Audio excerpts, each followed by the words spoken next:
ऋषिकेश में आज river rafting का आखिरी दिन है। 1 जुलाई से गंगा में राफ्टिंग का संचालन नहीं होगा। जुलाई और अगस्त में राफ्टिंग का संचालन बंद रहेगा। 1 सितंबर से गंगा में दोबारा राफ्टिंग शुरू कराई जाएगी।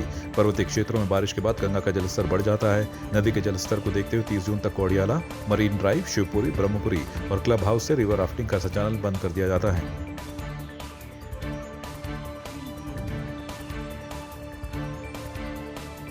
उत्तराखंड के पहाड़ी इलाकों में सड़क हादसे कम होने का नाम नहीं ले रहे हैं। उत्तराखंड में आए दिन बड़े बड़े सड़क हादसे हो रहे हैं। ताजा घटनाक्रम देवप्रयाग बागवान के पास का है। यहाँ 2 वाहनों की आमने सामने की भिड़ंत हो गई, जिसके चलते दोनों वाहनों में सवार 14 लोग पूरी तरह से घायल हो गए हैं। इस घटना में एक व्यक्ति की मौत हो गई है। दोनों वाहनों में कुल 19 लोग सवार थे। बागवान ड्यूटी पर तैनात होमगार्ड पूर्ण सिंह ने पुलिस को सूचना दी कि बागवान के पास 2 वाहनों का एक्सीडेंट हो गया है, जिसमें काफी लोग घायल हुए हैं। सूचना पर देवप्रयाग से पुलिस दल बागवान इस घटनास्थल पर पहुंचा।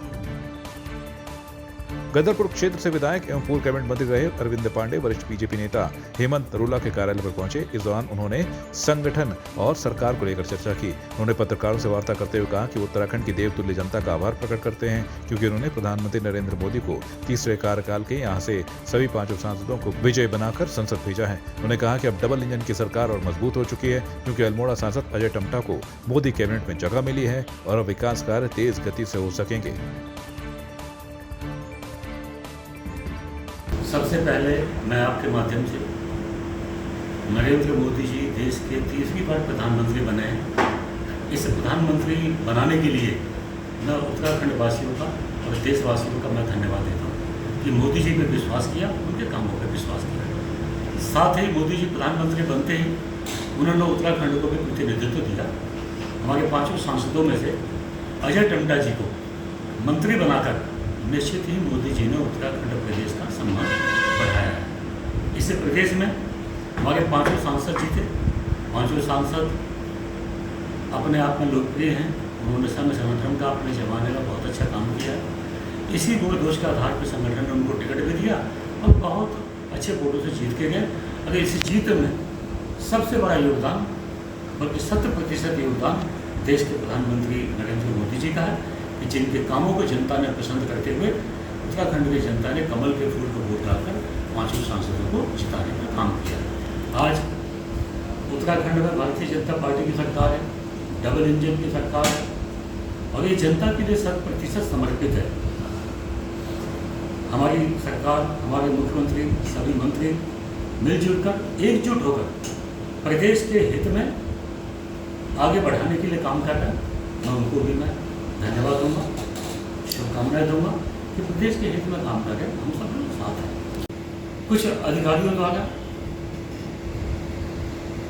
जैसे पुलिस का रवैया है, कुछ गाड़ियों पे ओवरलोडिंग होने की वजह से जो बजरी खनन का सामग्री चलते हुए हाईवे पे जब गिरता है तो उससे कहीं ना कहीं एक्सीडेंट होते हैं, जनहानि होती है।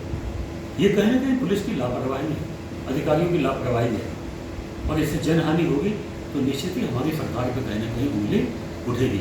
तो मैं सभी ऐसे अधिकारियों को मैं आगाह करना चाहता हूँ, चाहे उधम सिंह नगर जिला हो, चाहे नैनीताल हो, चाहे हल्द्वानी हो या लाल कुआं हो, कहीं भी हो, अगर जो पुलिस के किसी अधिकारी के द्वारा ऐसी लापरवाही बरती गई और जनहानि होगी तो निश्चित ही उसको किसी कीमत पे अपनी सरकार पर हम उंगली नहीं उठने देंगे। हम ऐसे अधिकारियों के खिलाफ सख्त एक्शन लेंगे, ये हमारी जिम्मेवारी है।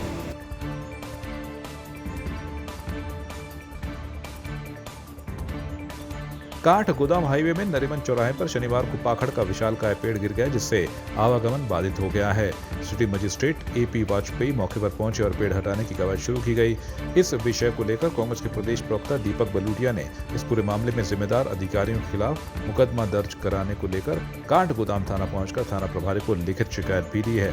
पत्रकारों से बातचीत करते हुए कांग्रेस के प्रदेश प्रवक्ता दीपक बलूटिया ने कहा कि सड़क चौड़ीकरण का जो कार्य हो रहा है वो एक निश्चित कार्य योजना के तहत नहीं हो रहा है, क्योंकि आज नरीमन चौराहे पर एक पेड़ बारिश के चलते सड़क पर गिर गया, क्योंकि सड़क चौड़ीकरण के चलते पेड़ों की जड़ें पूरे तरीके से खोखली हो गई हैं। अभी का प्रशासन का जो काम चल रहा था काठगोदाम नारीमन चौराहे पे, हमने पहले भी अंदेशा जताया कि प्रशासन जो है एक निश्चित कार्य योजना के तहत काम नहीं कर रहा है और उसका आज देखिए जान माल का खतरा होते बच गया। एक नारीमन चौराहे पे जो पेड़ बारिश के चलते, क्योंकि उसके चारों की जड़ खुदान कर दी गई थी, उसकी जड़ें कमज़ोर हो गई थी। बहुत पुराना वृक्ष था जो नैनीताल रोड पे आ गिरा और जिसकी चपेट में कार भी आई, दिल्ली पर्यटक की कार भी आई, जिसमें उसका परिवार था और उसका बच्चा भी था। और एक दुर्घटना होते होते हम ईश्वर का धन्यवाद देते हैं कि दुर्घटना होते होते बची।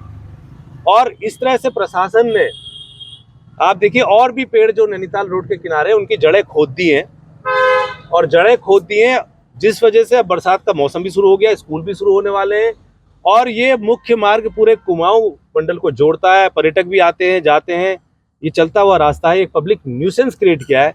तो हम आज थाने में एफआईआर दर्ज कराने आए हैं कि जो भी संबंधित अधिकारी हैं, जो जिम्मेवार लोग हैं, जिनकी जिम्मेदारी बनती है, ये पब्लिक न्यूसेंस उन्होंने क्रिएट किया है, उनके खिलाफ मुकदमा दर्ज होना चाहिए उचित धाराओं के अंतर्गत। आपकी इस पर क्या राय है, हमें कमेंट कर जरूर बताएं।